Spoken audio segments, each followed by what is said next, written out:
Well, hello, everyone. It's your girl, Gabrielle. Welcome to a brand new episode of Hot Topics. If you are new to the show, let me tell you what this show is about. This is the show. Ooh, excuse me. This is the show where we like to put things out in the open. Like we like to talk about things that aren't really talked about. We like to bring awareness to things. This is the platform where we like to shine a spotlight on important topics. And especially now with this boom of videos and video communication and zooming and streaming and all it's this is the time of videos, right? So because we are in such a more visual time, this is the time to put things out there for people to see in a visual manner. And that is what we do here at Hot Topics. This is not the place for celebrity gossip. This is the time for real talk, educational talk, informational talk. And this is the show to do it. So, today's topic is mental health. Simply put, there's a lot of talk about mental health, and it's a very broad topic, and we are going to tackle this topic today. And especially, there's been a lot of talk about mental health in the past couple of years. I mean, depending on when you're watching this episode, let's say since 2020. And there's been a lot of talk, there's a lot more talk about mental health, I should say. And we're going to further that discussion. We're going to continue that discussion here today. And I have a guest with me who's going to help me out. She is actually a returning guest. She is returning to the fire. She's returning to the hot seat. Her name is Kellina Powell, and I can't wait to remind you about who she is. So let's get right to it. Who is Kellina Powell? Let me tell you who she is. Mm. So, Kalina is a young entrepreneur who loves to help people with their personal growth and educate others about the deaf community. Little do people know, Kalina is actually a hard of hearing person. She became deaf at the age of 4. She recently graduated with a psychology degree and is now starting her own online coaching business while finishing working on her book. That is awesome. All right, so let's bring Kalina to the stage right now. Hello, everybody. Hi, welcome back to the show. Thank you so much for welcoming me back to the show. I'm excited to be here. Yeah, so we're going to tackle the broad topic that is mental health, and I want to hear your perspective on it. So, you're ready to tackle this topic? Of course, I'm always here. I'm always ready. All right, let's do it. I'm going to pass the baton over to you, and I'm going to just have you get talking. Definitely. So let's talk about mental health. Mental health is such a few things that not everybody spoke about, right? And me being deaf, there's not that much mental health that talked about being in depth in the deaf community.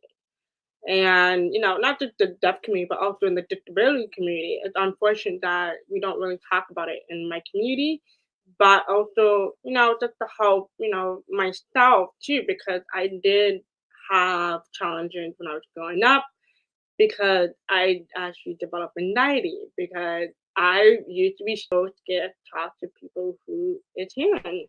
And I thought I would just, fear it, right? But then it would just like keep consistent since I was like 4 to like when I was in high school. It was just kind of weird.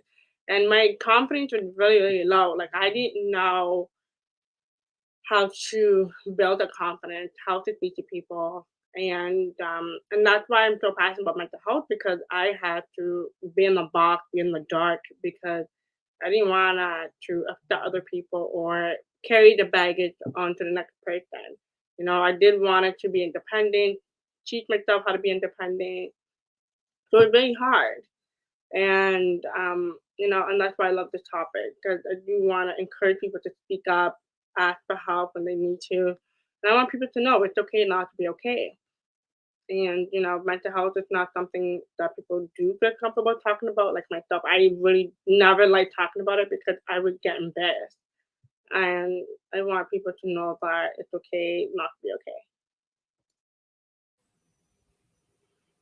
And that's very important. It's okay not to be okay. And I'm glad you said that. I think that's very important for people to know. So let's dive right into it. What is it about mental health that is so difficult to talk about? I would say fear of rejection. That's one. Fear of judgment. I feel like the generation that we live in, everybody has opinions to say, and people don't know how to not just take it in, but know how to brush it off. And it's lack of education. I feel like mental health is not taught in schools, and that's where we learn the tools. It's actually being in school. Do the teacher teach us about mental health? I had no idea about mental health until I got to university. I just like, why are we not talking about this topic? Why is it not included in the younger generation? Because it's super important for the younger generation to understand what is going on with themselves, right? And because I feel like the younger generation, they're just down with themselves. And I'm like, no, like, how would you know, right? And that's why it's super important because who knows? They may be down with something that is completely wrong, and then they go to a therapist or a psychiatrist. It's a whole different thing, right? And I feel like and also too because of my story and not being able to have a therapist or counselor, I was I was kind of stuck in a sense of way. So that's why I'm super passionate about the mental health. So can we define it? Let's get a definition. So what is mental health? For me, what is mental health? It's something that you are not aware of. It's something that you have to learn how to overcome. It takes years and time. Mental health is anything, I tell people. It's not just one specific thing. And I feel like a lot of people misunderstand what mental health is. They feel like it's just one specific diagnosis, where it's multiple things all at once. Many people can be diagnosed with two things. And mental health is something for me as a specific diagnose or it's a logical thinking, and it really have to do has not just with your neuro, but also to have to do with trauma. Some people may have trauma due to that made them cause to have mental health in the future. So that is my definition of mental health. Awesome, awesome. I'm also going to share this definition. I'm just going to give me a moment while I pull up the screen here. So I'm going to pull up this website called mentalhealth.gov. I just wanted to share this definition here when we talk about what is mental health. I'm just going to read this here. Mental health includes our emotional, psychological, and social well being. It affects how we think, feel, and act. It also helps determine how we handle stress, relate to others, and make choices. Mental health is important at every stage of life, from childhood and adolescence through adulthood. Over the course of your life, if you experience mental health problems, your thinking, mood, and behavior could be affected. Many factors contribute to mental health problems, including biological factors such as genes or brain chemistry, life experiences such as trauma or abuse, and family history of mental health problems. Mental health problems are common, but help is available. People with mental health problems can get better and recover completely. So let's go back to my single screen here. All right. So what did you think of that definition? Definition completely true. It does affect our philosophical, and stress, trauma, abuse, and it really does come from childhood a lot of times. So I completely agree with that. Cool. All right, so let's what are some examples of mental health problems that maybe that people may experience that they may not realize is a mental health problem? Pass it on to the children. That's the number one. I feel like people think, yeah, I'm getting the help. I'm not going to pass it on to my children, but little do they know they are impacting the relationship. They are passing it down, and it's hard to break the cycle. It's not easy. I know how the parents who don't want to pass on to a kid, but your kids can see it. You can't hide anything from your children. So I think that's one of the most common I see a lot. Yeah. Well, I mean, passing what down? Let's talk The about, yeah, what is an example of a mental health issue? The mental health issue is childhood, so all come from the childhood. So an example could be, you know, um, anger. Talking to your partner, angry, aggressive, but you learned that from your parents, right? The way your parents communicate with your father is by yelling like, "Hey, da da," da," and then pass on to you. You see that, you do the same thing. But sometimes when you have your own kids, you do it to your kids, and you don't realize that's affecting. Sometimes people don't realize that little things. And I tell people little things matter, not the bigger thing. And I feel like people always think about the bigger picture instead of the small thing. So that's my example. Okay. I would also add to that. I mean, it's okay to feel angry, but I think it becomes a mental health issue when um, you find yourself angry like 80% of the time or 90% of the time. Um, you find yourself angry and you don't really know why that you're angry, or even like the smallest things can make you snap, right? Um, so I think I do want to distinguish, like, there is um, in terms of, emotions and how to process emotions. There's like a emotional threshold, so to speak, and then it's okay when it goes above the threshold. So there's like anger, for example. There's like safe anger, and then there's unsafe anger. Like there is a fine there's a line that you cross, pretty much. So what what do you think of what I just said? I agree completely. I agree. I mean, there's unsafe and not safe anger. It's true. A lot of time people, I guess, everybody reacts things different, right? Everybody expect um, their partner to react differently, where they wanted them to react this way or react this way, and then this partner does not. And a lot of time too, like it's really about communication. And I feel like a lot of time people have different expectations of other people, and they don't realize that sometimes like not everybody is the same, and sometimes they think of the past relationship or the past toxic relationship or the parents or the way they grew up. They see people that sense of way. So, You were talking about things that we pass on to our children. So let me ask you this: Can children learn? Can they can they learn? How do I want to phrase it? Can children pick up mental health issues from their parents? Can they learn negative behaviors from them? oh yeah, definitely. It's really on parenting style. That's the number one thing.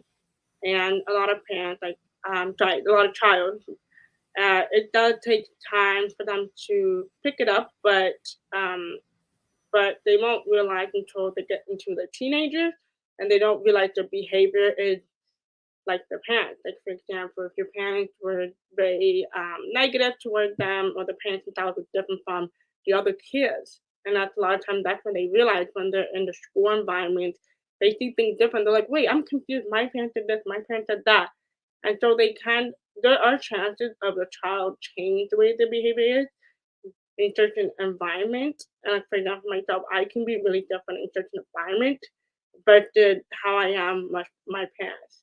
Right. And sometimes too I'd be like, I don't want to be like my parents, or certain things they do, I don't want to be like them. But I know some people take them years to realize that they don't like the way they react and don't like the behavior because of the parent. So it does take time for child to discover their behavior, but it's very easy for a child to pick it up. But also too, I know a lot of people, like parents, um, they do spend a lot of time with the kids, but they put the kids in daycare. So it really depends on the environment of where the child is. So you were talking about parenting styles. Can you talk more about that? Yeah, definitely. There's so many different parenting style. You know, I know people do discipline, consequences, and reward parenting style. I know parenting style.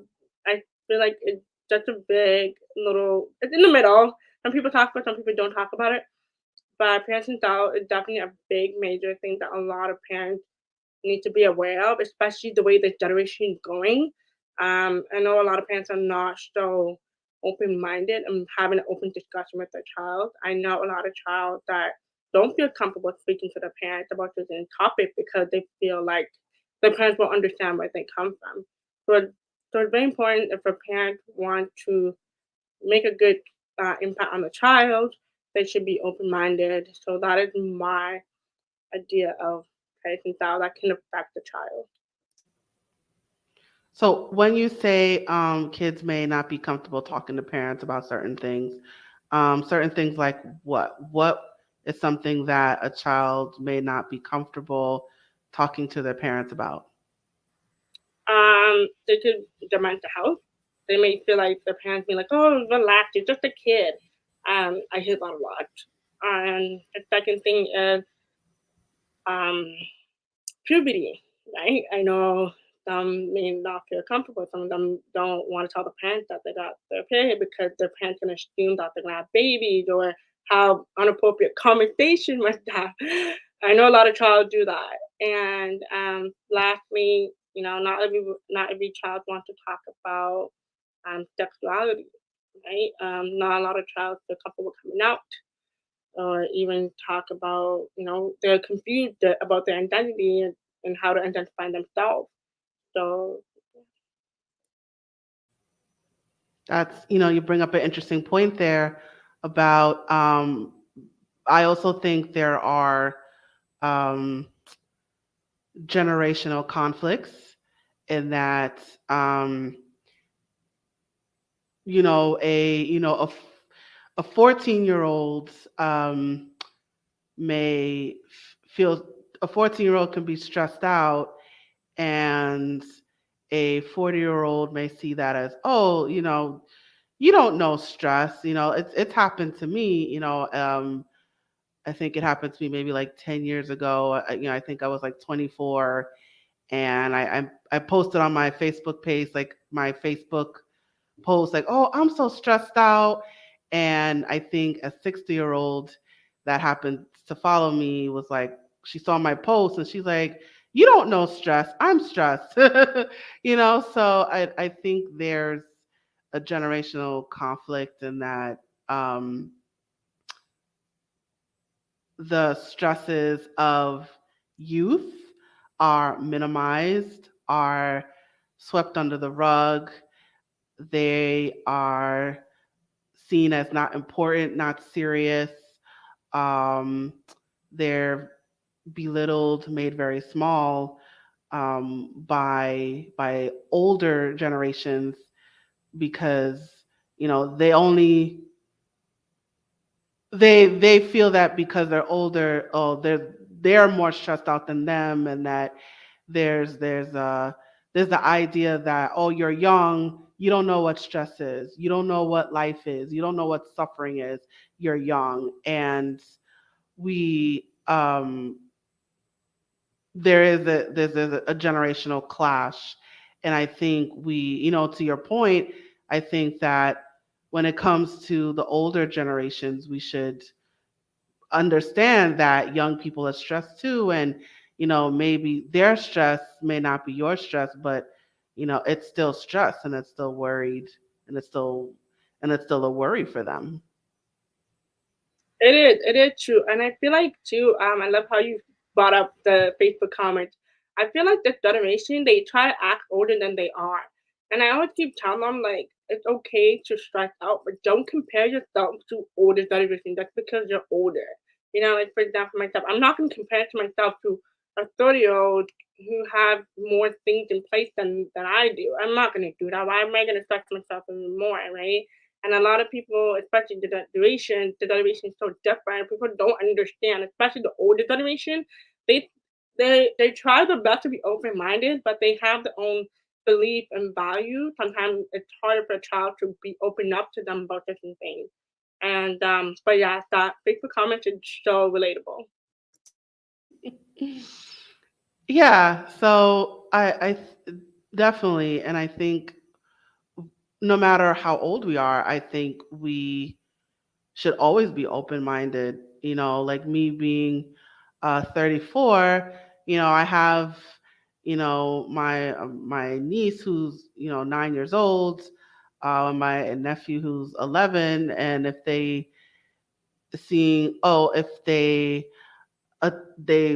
someone broke a toy and they start crying, you know if I say, oh, stop crying, life is hard, life sucks, deal with it. You're not I am not acknowledging their emotions. I'm not acknowledging their pain. And I not that I've done this, but I'm just saying hypothetically, um they are, I have to acknowledge as the older person that they are sad, they are angry, something that they love is broken, and for me to say like, suck it up, grow up, things, your toys are replaceable, it's not that serious, but to put myself in their shoes and say, hey, they don't know that these things are replaceable, they don't know about, oh, I could always, it can be purchased at a store. Like they just see this thing, that they love. So I think us, I'm just gonna put it out there. It's hot topics. I find that us as older people, we need to remember that we used to be young too, and that it's not always about us. And we do need to put ourselves in the shoes of these young people and realize that their stresses are um, respective to their age. So just because an 11-year-old is not paying bills and they don't have to go through hip surgery, and just because they may not be suffering from back pain, but oh, I my toy is broken and now I'm sad. It's They are sad. Let's address that. I totally agree. I feel like sometimes if we don't allow kids to be kids, how they expect to be themselves when they get older, especially with respecting. I feel like a lot of parents get upset when they get older and like, oh, my child doesn't respect me. Well, you never respect them when they're a baby. When you just told them, stick it up, be, I feel like they don't understand when you're so angry at them, especially at a young age. You're basically showing them the kids already know, like, you're kind of just destroying their image. That you're not acknowledging how they feel. So when they get older, they see like, okay, my parents told me to step it up, and I'm gonna do the same thing. And when they get all rough, tough, and sometimes they don't realize that they're disrespecting you, but because you keep telling them, or not just keep telling them, but you just, even if that one thing that happened one time, they're gonna think consistently like, oh, I have to step it up. Like, oh my god, I can't cry because my mom already said this or my dad already said that. So that's another issue nowadays with this generation. I feel like they want to earn respect from their parents. They want to earn respect from their parents, but sometimes parents can't respect them for their feelings. And I know it happens to a lot of times too, especially young adults nowadays. Young adults don't always respect their parents because they say, "Oh, my parents were so rude to me when I was younger, so why should I respect them now? I'm an adult or a young adult." And so that is a lot of time, respect is really big thing now, especially when your child gets older and you're trying to have a relationship with your child. Especially you want to be there as much for them, but we have to remember it really starts from when they're a child, and for them not to be open up to you. And that's a good point. And I think that also leads to childhood trauma in that if you're a young adult and you don't respect your parents, it's because, you know, what ha- what did your parents do that made you not respect them as a young adult? And what happened that made you hang on to this anger for so long? And so, kind of bringing it back to the mental health, it's, you have this angry young adult who is distancing themselves from a support system. Why is that? Like those are red flags. And I think that also can be signs of a childhood trauma. Yeah, I 100% agree. It really does. It really does. And I feel like sometimes parents just need to be careful how are they gonna parent the child. And I feel like sometimes parents don't really think about it, and sometimes parents just snap. We do have our days, right? But I do want parents to know if you do snap to your child, I do really want you to go back to your child and be like, I am so sorry that I snapped at you. How did it make you feel? To kind of show how to communicate with your child with your feeling and their feeling. So that way, when they get older, they can acknowledge their feelings with other people and you, especially when they get older, the more respect they'll have for you and for their own feelings. Absolutely. And, there's nothing wrong with humbling yourself in that, hey, even saying as a parent, like, I was wrong, I messed up, I shouldn't have done this, let me make this right. And even being a listening ear for the child and say, hey, tell me what I did wrong. I think to the child, it may look like, oh, she's really, my mom, my dad is taking the time to listen to me. So I think, um, not just parents, but just like any adult figure as well. Like there's nothing wrong with, you know, ac- acknowledging that you as the older person can be wrong. And I think there's this mentality of the older person is always right, or when we say those sayings like, "Oh, mom is always right," or we assume that the older brother or the older sister is right. It's always right because they're older and therefore they have more life experience, and they have more life lessons to share because they went through so much. You know, I feel like we as the older folks, um, older in terms of comparing ourselves to like someone younger, this, we don't always know the answers. We don't always have the answer.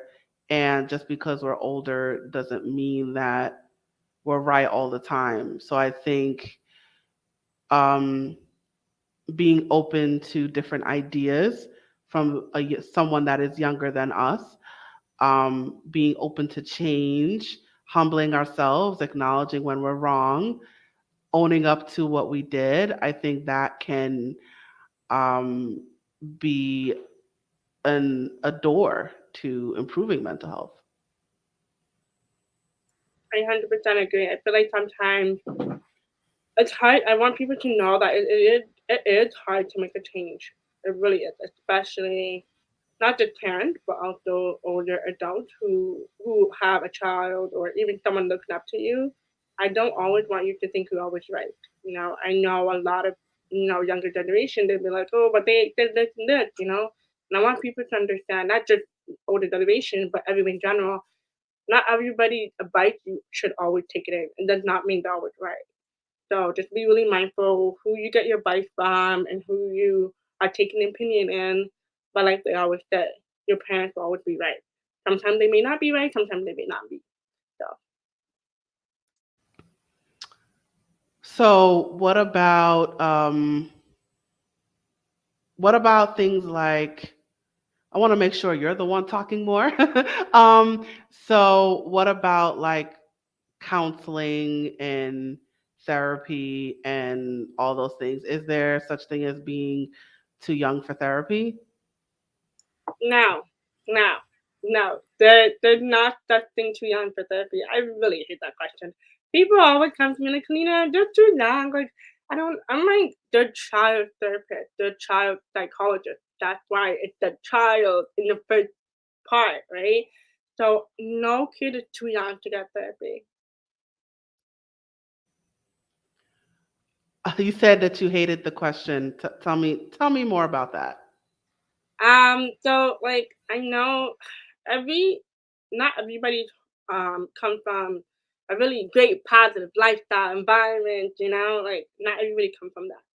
And and I want people to know that if you feel like something is up, especially a child, even if you're a teacher, you're I don't know, a doctor or anything like that, and you know something is up, you should always recommend speaking to the child, acknowledge their feelings, acknowledge what's going on, and recommend them to a therapist psychologist or a counselor. And I feel like a lot of time people don't understand that the more you pick up quick on the kid's behavior very fast when they're young, you are more likely to save them from any negative behavior that's going to impact them when they get older. So I do want people to know that you should not be embarrassed when you bring up a child psychologist or child psychiatrist.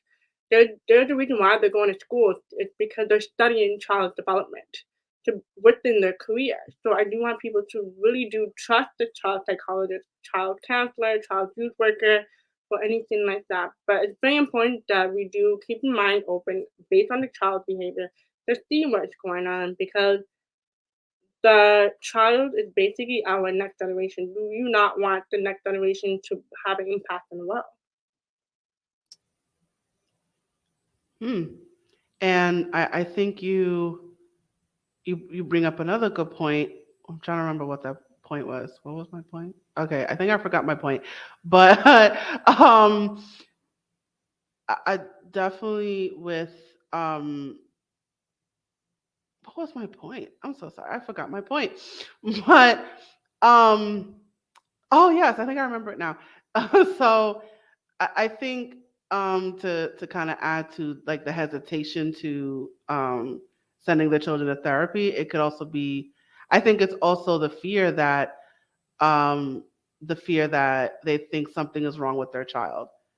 And I think they see something they some parents, I don't want to say all, some parents may see therapy as a sign of weakness, a sign of bad parenting, a sign of my child is broken, um, a sign of a sign of uh, something is not right, and they're afraid it's a reflection of themselves, or they may be afraid of the child being labeled as something.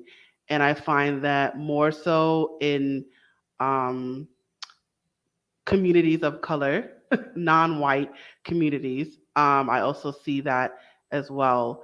So I was wondering if you can talk more about that. Oh yeah, I agree with you definitely. It's a lot more common in the color of community. It's really common than the white community. It's unfortunate. I guess it's just the way we grew up, right? Our family, we are known to be tough color people, right? And all go back to slavery, really. And we always known to be strong. We carry a lot of things at our back. And sometimes it's really hard because you're being taught. A lot of times, not a lot of things are being broken in a cycle. They keep going, but they don't realize. They always, always humble themselves. They always want to do more and respect, but sometimes they don't realize that they really need to take care of themselves emotionally and physically. But a lot of time, emotionally, it's very draining because a lot of us don't understand the mental health, and I feel like we don't really study it enough. I think that's what the problem is, especially for a child and me myself. I grew up in a multicultural family. Both of my parents are mixed, actually, and I know. um, I remember I was studying something at school, and it said saying that, and it says like 80% of Black people more likely to experience mental health because their parents don't talk about it, less than the white community. It was just weird. And I was just like, really? And my mom always talk about it, and she always breaks the cycle in my family, always. Make sure that we talk about mental health, you know, um, anxiety. But because I actually ended up having anxiety when I was 4 years old because I became deaf. So that's when my mom knew, like, okay, like Kalina's shy a lot, but why? And then that's when, my doctor said maybe she doesn't feel comfortable. But then after my doctor said, okay, it's Kalina have anxiety. And that's what it is. And, a lot of time when they find out what the diagnosis is, they don't talk about it. They just keep it to themselves instead of surround themselves with the right people that can help them get better. Because, like you mentioned, when people go to therapy to counselor, they think they're broken or they're embarrassed to talk about it. So, yeah. Um, you mentioned a couple times about anxiety. Let's talk about that a bit. What is anxiety? Anxiety is something that you can't explain.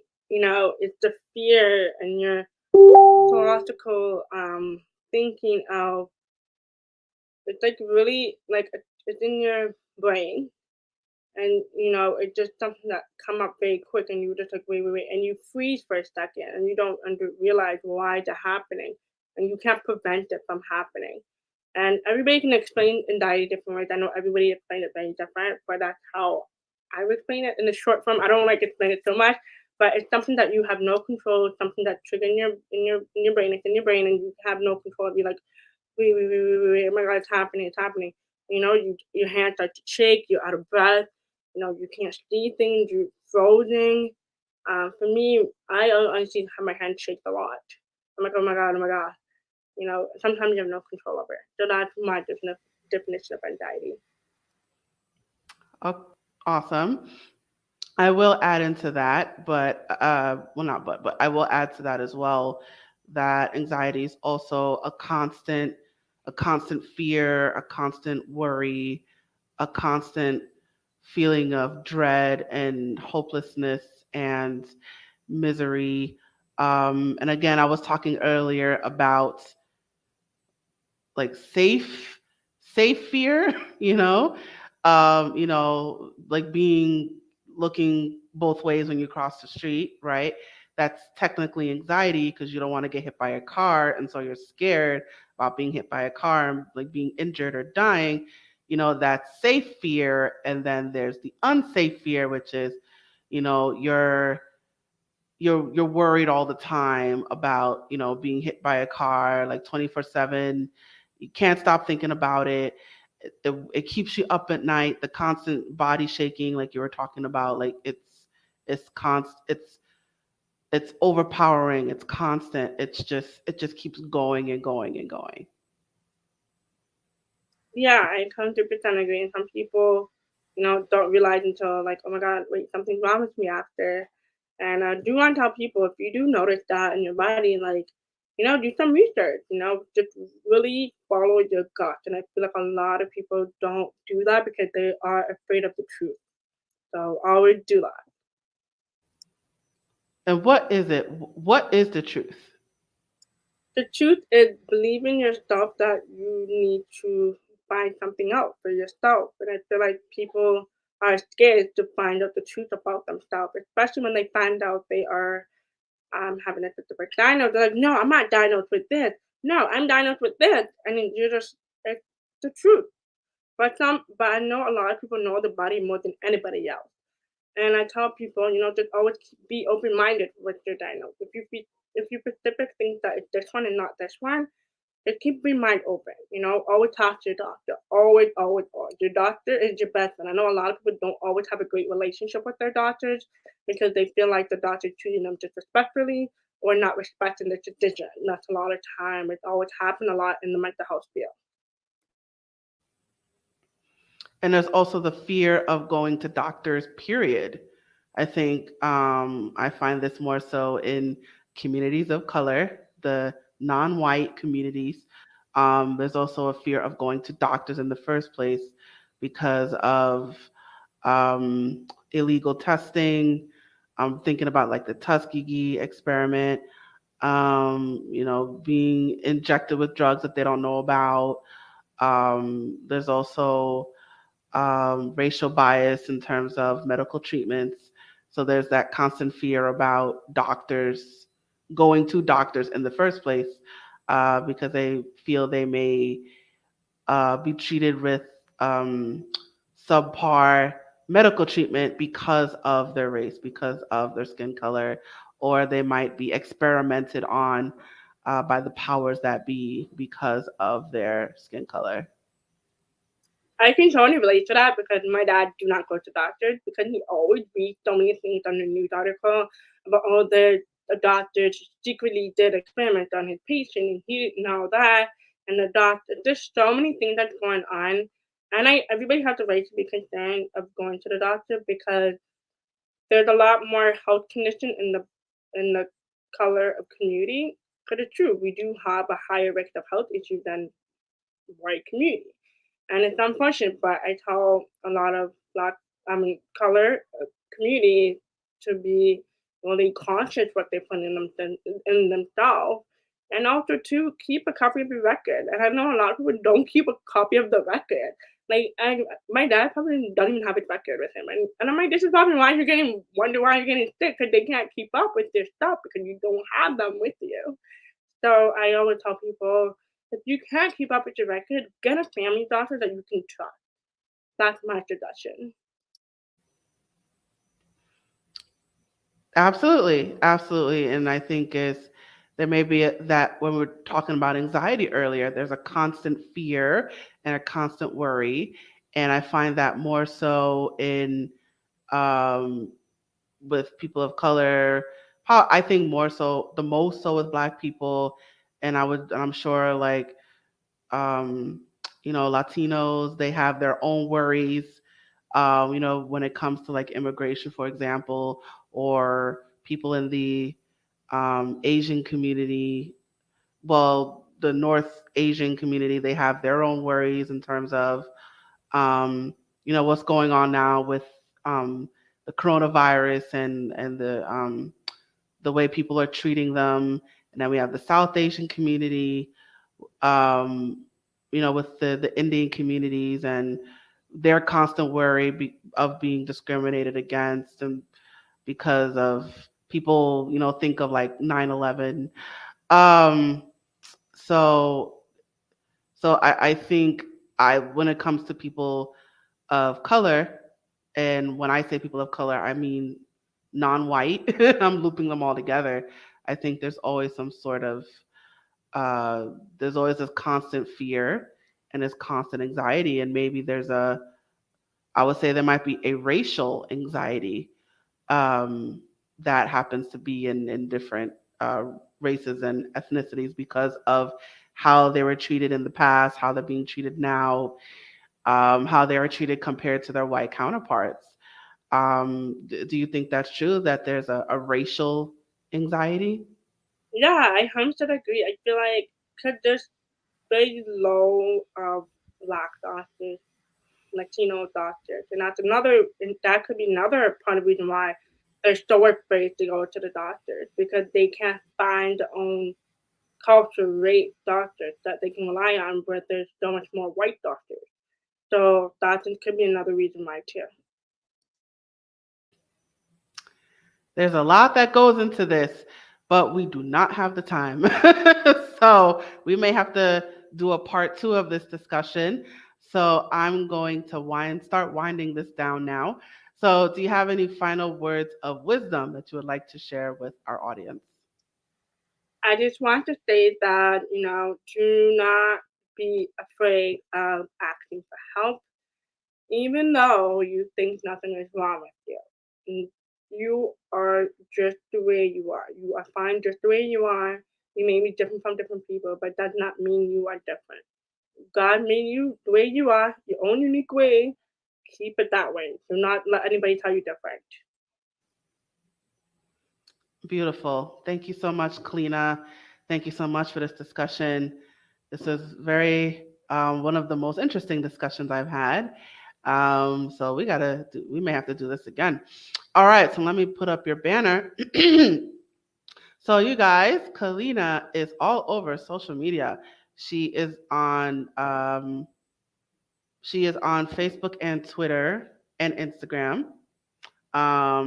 You could check her personal Facebook page as well as her Facebook group. So definitely check her out on social media and follow her in all of her accounts. And if you would like to learn more about her services or her business, she has a website, KalinaEmpowerment.com. Kalina, do you want to talk about your business briefly? Sure. So my business, so I am a mental health coach. I focus on positive psychology.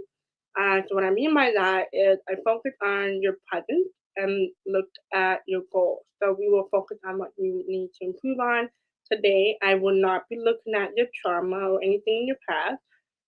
Just because I do know that the future is here quicker than you know. So that's what I do. And I have one-on-one coaching. I have one-on-one parent and so with your family. And I have couple counseling. Not counseling, sorry, coaching sessions. And yeah, so that's briefly about my business. All right, there you go. So if you're looking for some mental health coaching, um, and I assume you just do adults, right? Do you do kids too? Yeah, I do from young adults to so young adults would be like 15 years old to adults. Yeah. Also 15 and up. Okay. All right. So there you go. Well, there you have it, you guys. So she provides services to as young as 15 years old, and she goes all the way up there, you guys. So if you are looking for some mental health coaching, some services, she provides one-on-one coaching. So I encourage you to hit her up, check out her website, find her on social media, and contact her and reach out to her. Her All of her contact information is scrolling below at the bottom of your screen. And for those of you watching this on Facebook, it will also be provided to you in the description. All right, so Kalina, thank you so much for joining me today. Thank you for having me. I'm excited to be back. Yes, yes, awesome. All right, I'm gonna place you backstage now. And I just want to share this quick thing. I just happened to see this on that same website I told you guys about, mentalhealthgov.com. I just want to share this quickly. So, this part here about early warning signs, I just wanted to share this. So, not sure if you or someone you know is living with mental health problems, experiencing one or more of the following feelings or behaviors can be an early warning sign of a problem. Eating or sleeping too much or too little, pulling away from people and usual activities, having low or no energy, feeling numb or like nothing matters, having unexplained aches and pains, feeling helpless or hopeless, smoking, drinking, or using drugs more than usual, feeling unusually confused, forgetful, on edge, angry, upset, worried, or scared, yelling or fighting with family and friends, experiencing severe mood swings that cause problems in relationships, having persistent thoughts and memories you can't get out of your head, hearing voices or believing things that are not true, thinking of harming yourself or others, and inability to perform daily tasks like taking care of your kids or getting to work or school. So I just wanted to share that. So if you have experienced any of those things that I just said, either one or more, I encourage you to seek a mental health professional right away. It's very serious. Mental health is at the same serious level as physical health. So, and there are mental health illnesses. It is a real thing. So, don't look at it as, oh, mental health is not the same as um as like cancer or something like that. It can be on the same level. A mental health illness can be on the same level as cancer. And then you it can also be connected, the two, you know, because you may have cancer, that's your primary diagnosis. The secondary diagnosis might be depression, right? Because of that. So treat mental health issues as you would a physical health issue and go see a doctor right away. Uh, Preferably a mental health professional from any mental health issue, but definitely start there from a doctor if that's where you're more comfortable. Okay, that is my PSA. And now let's get to my promo. All right, so you guys, we have reached the conclusion of our episode. Thank you so much for joining us today. So, wherever you are watching this episode right now, whatever platform that you are watching this right now, please check out our other episodes. Please check out our other videos, I should say, for I'm trying to get my thoughts together. Sorry.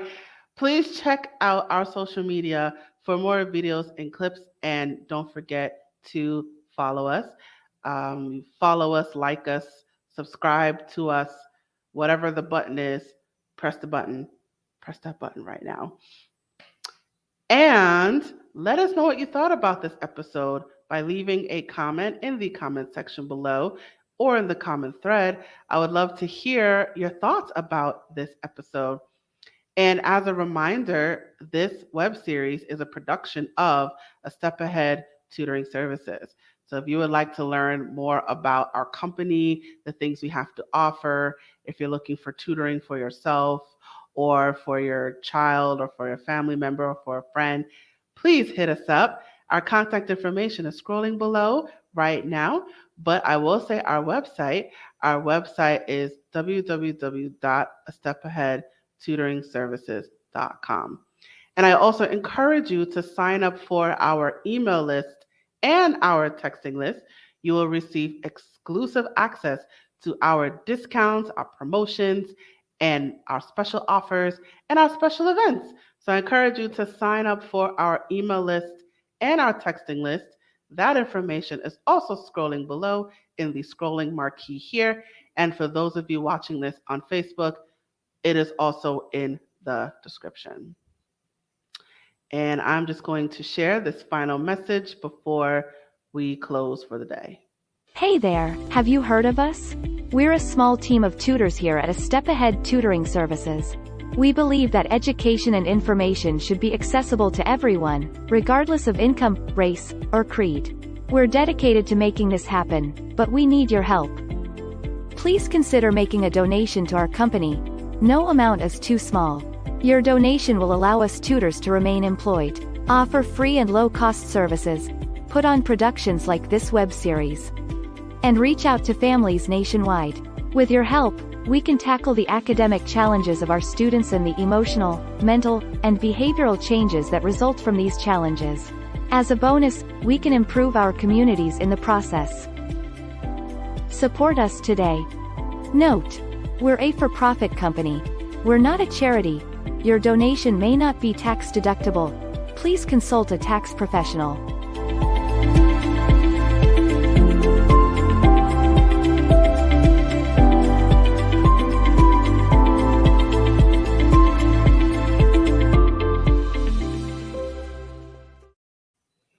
All right, you guys, that's it for our episode. Thank you so much for joining us today and joining me, Gabrielle. And now I am signing off